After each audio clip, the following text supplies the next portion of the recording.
asalaamaaleykum mbokk yi amaan nañ mbégte lool di ko tey yéen ci xibaaru météo yi fi ñuy tàmbale mooy tàngaay bu fees ci département Podor ay 40 degré ak lu tegal la ñu am dèjà ci fajar gi sax du sedd noonu tàngaay bu fees boobu nag ci commencé am ci fajar gi loolu moo gën a fees nag ci xibaaru météo yi loolu nag ànd na ci taw boo xam commencé nañ koo am ndànk mu commencé ci penku réew mi mën a dugg ba ci digg réew mi tey ci guddi jëm ci ëllëg ñu xool niir yi nataal niir yi nu muy demee ci Afrique sowu jant bi Afrique de l'Ouest boo leen xoolee côté Afrique de l'Ouest bi yëpp golfe di Guinée bi am nañ ay taw yu xaw a yem par yenn saa mu am ay taw yu fort diggante Sierra Leone Guinée par yenn saa mu yéeg tuuti laal diggante Kédougou Kolda ba côté Vélingara par yenn saa loolu nag terul ba tey tàngaay bi nga xam dafa am comme ni nga ko waxee ci côté Podor mi ngi fi ba tey ba tax na tey ji guddi jëm ci ëllëg ñu xool ci wàllu seddaayu guddi gi du mën ne sax seddaay par yenn saa tàngaay la ñuy am parce que fu mel ni Podor na am ñaar fukki degré ak juróom-ñett déjà ci guddi gi tàngaay boobu sax mooy xaw gën a am doole lool ni ñuy am ci bëccëg gi sax fële ci Ndakaaru parce que Ndakaaru na am ñaar fukki degré ak ñett déjà Ndakaaru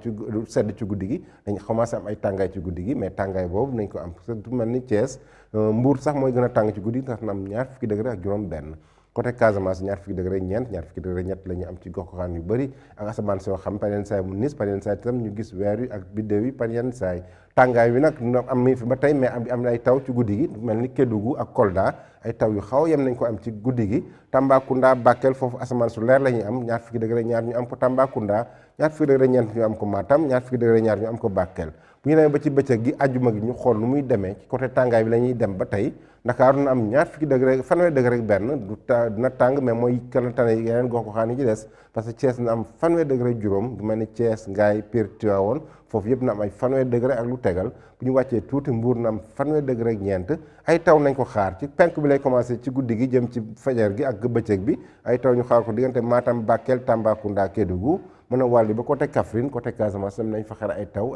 yu ànd ak dënnu pareen saay ak ay taw yu xaw a yam parce que ku mel ni Sédhiou foofu nañ ko fa am fanweeri degré ñett la ñu am ci gox-goxaan diggante Sédhiou ak Ziguinchor fanweeri degré juróom-ñett ñu am ko Kolda fanweeri degré juróom-ñett ñu am ko diggante Tambacounda ak Kédougou ñeent fukki degré ñu am ko Bakel fanweeri degré juróom-ñeent ñu am ko fële ca Matam bu ñu yéegee ci kaw asamaan su leer la ñu am pareen saa ñu am ay niir pareen saa ñu am jant bi ci bëccëg googu Podor na am ñeent fukki degré ñeent foofu mooy gën a tàng ci bëccëg bi bu ñu wàccee ba Linguère na am ñeent fukki degré Ndakaar fanweeri degré benn la ñuy am donc mbokk yi bu ñu ko tënkee tàngaay yu fës nañ ko am ci département Podor ñeent fukki degré ñeent ñu am ko ci bëccëg gi ak ay taw yoo xam ñu ngi koy xaar ci penku réew mi mën a dem ba ci bët saalum réew mi donc loolu la ñu leen indiloon tey di leen dig daje ba suba ak jàmm wasalaam